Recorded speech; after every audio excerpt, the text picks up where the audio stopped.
Some people say, I don't know who I am. But the real question is, did anyone ever truly see you growing up?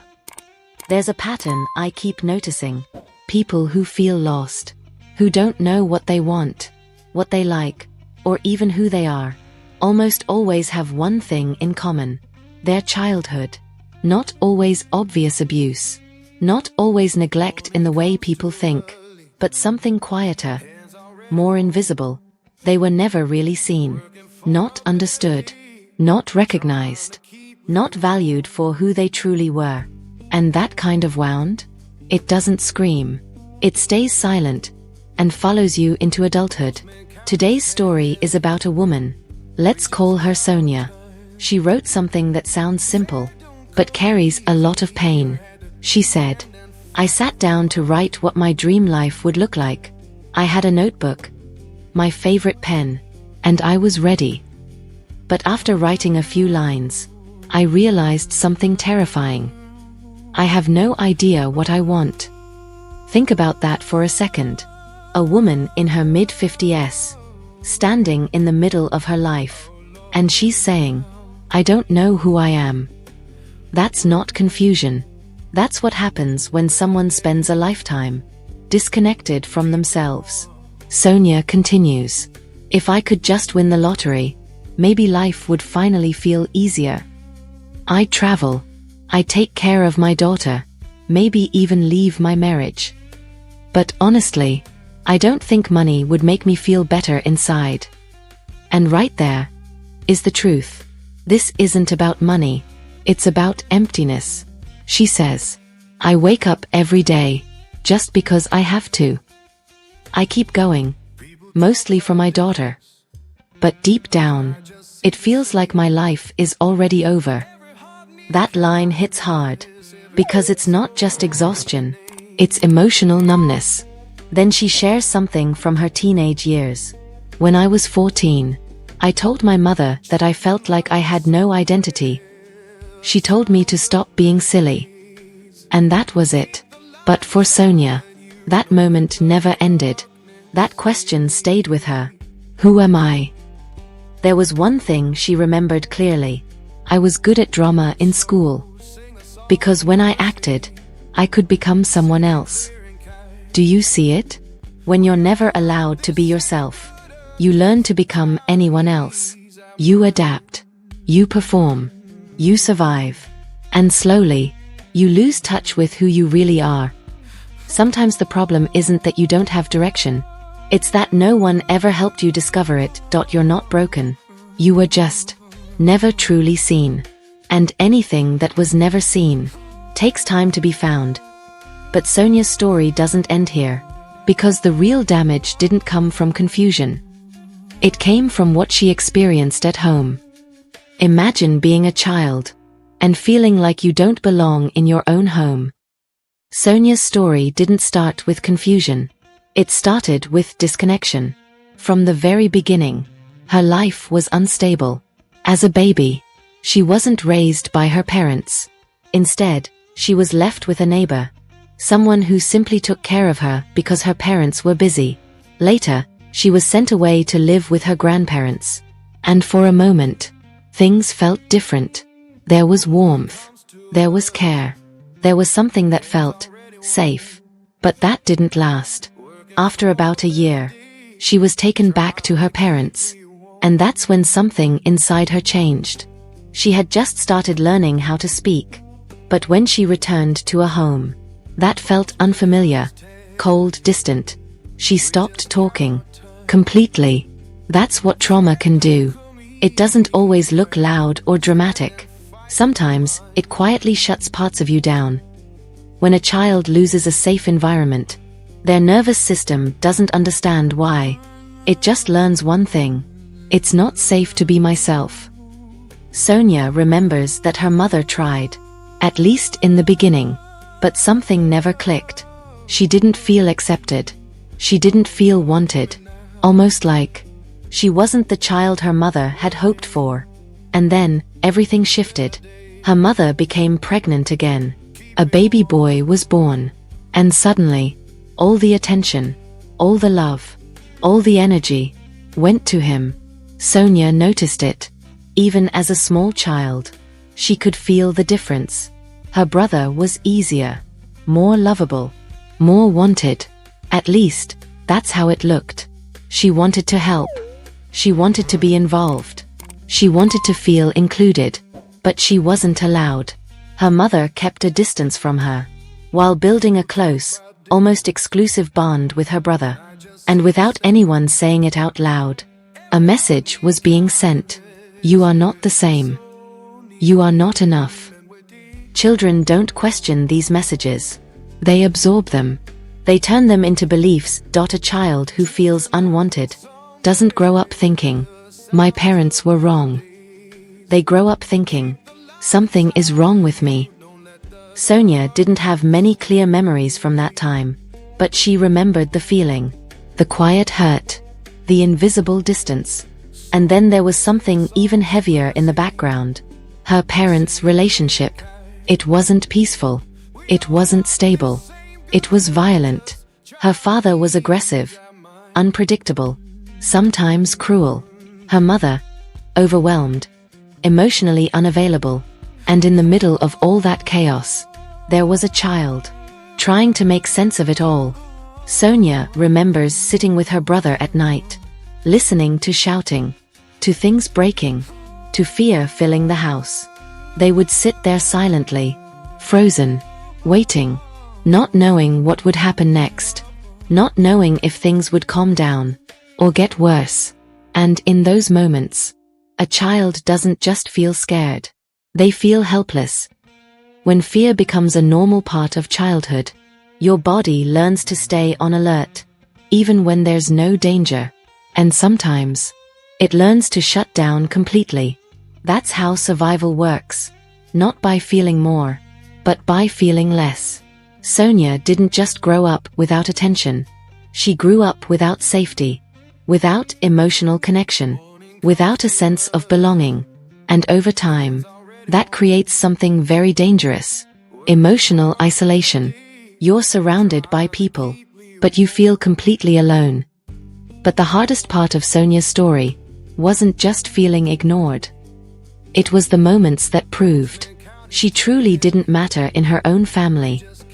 It's not always the big trauma that breaks you. Sometimes, it's the small moments that repeat every day. Sonia's childhood wasn't just shaped by chaos. It was shaped by patterns. Small, repeated experiences that slowly told her who she was and who she wasn't.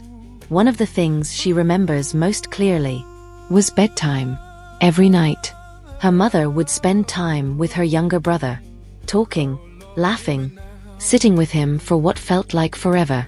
And Sonia? She would be in her own room, waiting, hoping that maybe tonight, her mother would come in, sit with her, talk to her, say goodnight properly.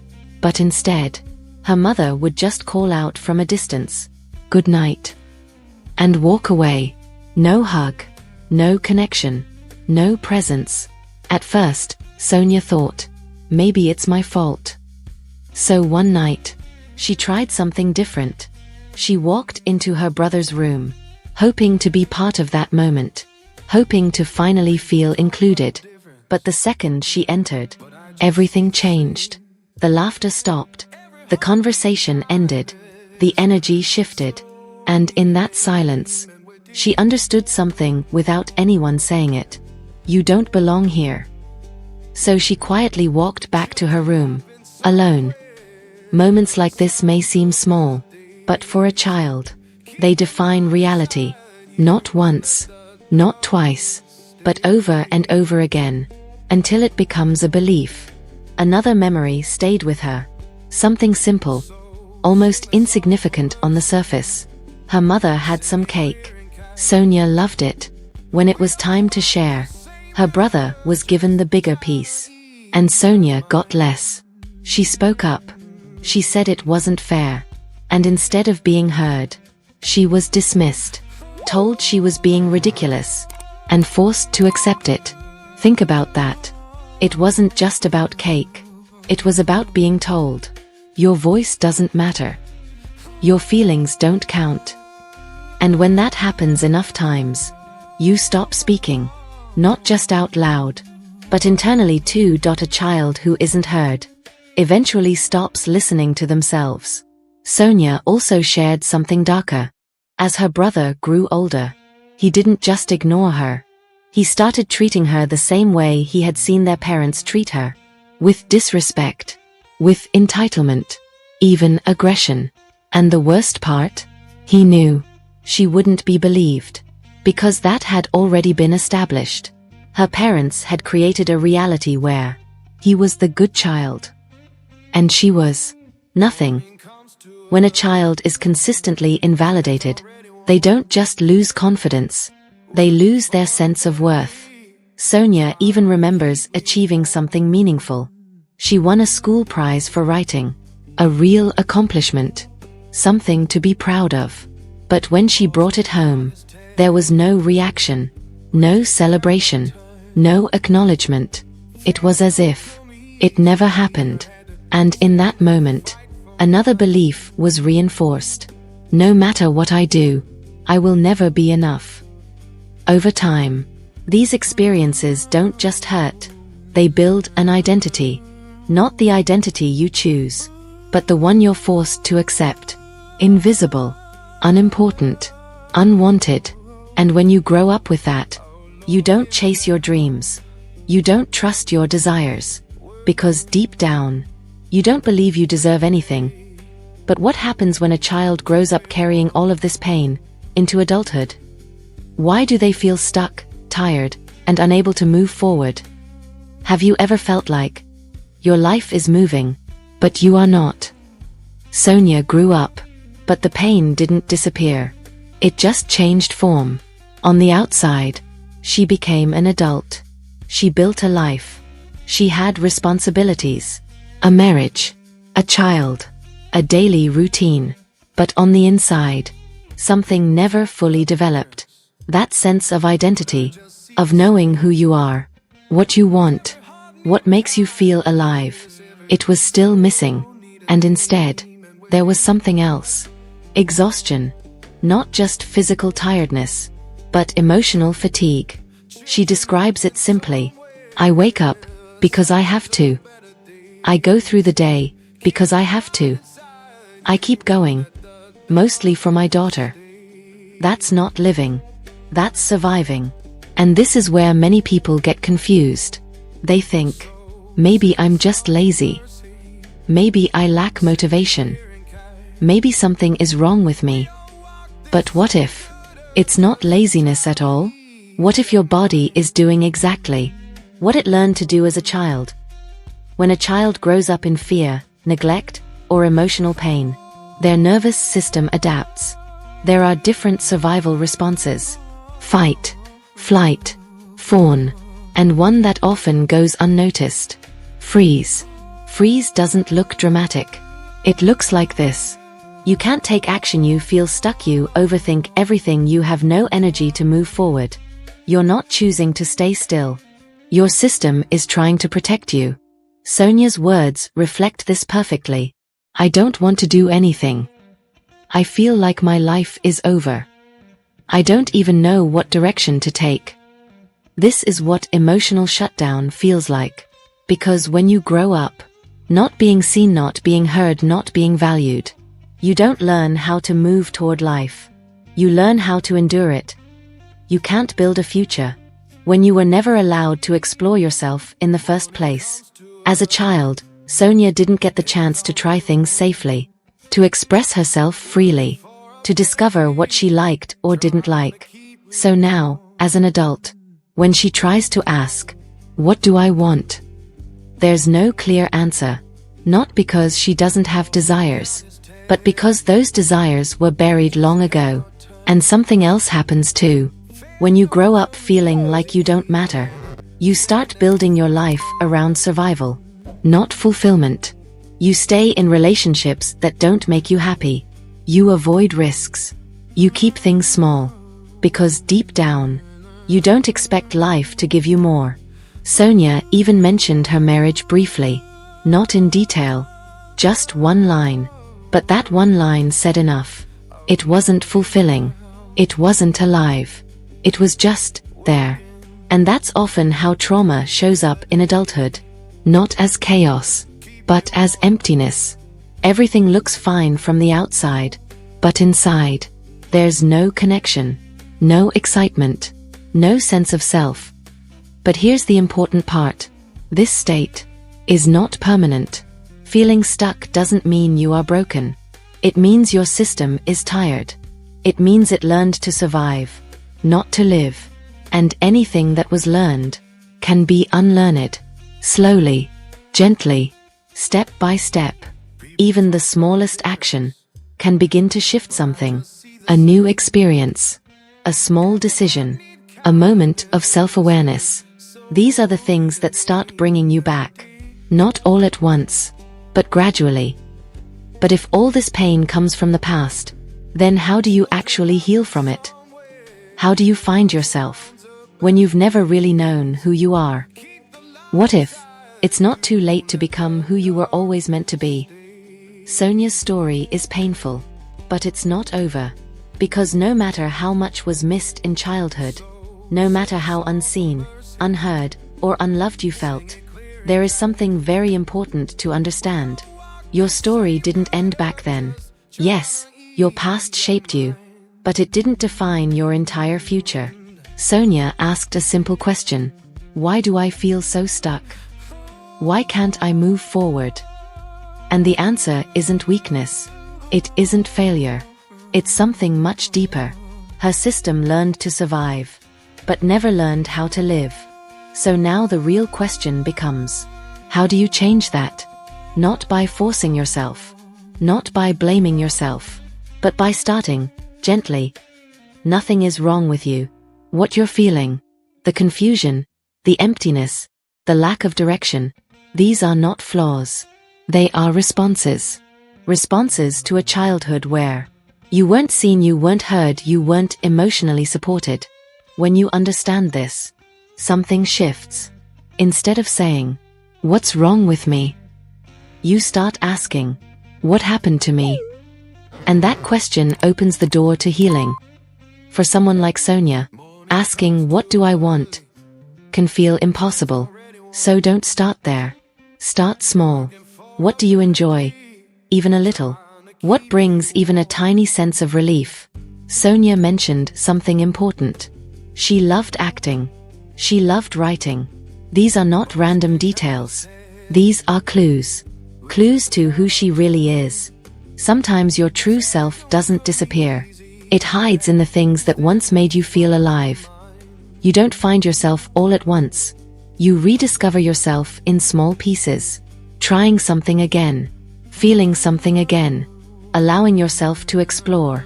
Without pressure. Hen you feel frozen. Big changes feel impossible. So don't aim for big.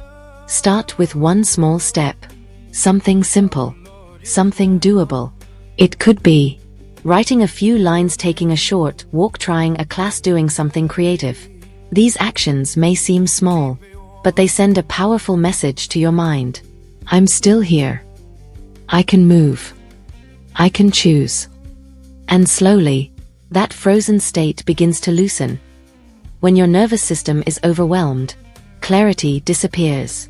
Energy disappears. So part of healing is calming your system.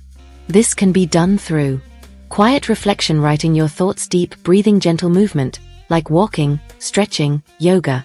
When your mind becomes a little quieter, something interesting happens. You start seeing things more clearly. Ideas come. Feelings return. You begin to notice what you want, even if it's just a little. Healing doesn't happen overnight. There will be days where you feel stuck again. Days where nothing makes sense. But that doesn't mean you're failing. It means you're in the process. And every small step still counts. It is not too late. Sonia is in her mid-50s. And still, there is time to build a life that feels real. Because identity is not something you either have or don't have. It's something you build. Piece by piece. Choice by choice. Moment by moment. And no matter how long it takes, you are allowed to start now. If you've ever felt lost, disconnected, or unsure of who you are. Just remember, you're not broken. You're still becoming. Backhand index pointing right, follow for more. This is a place where healing begins.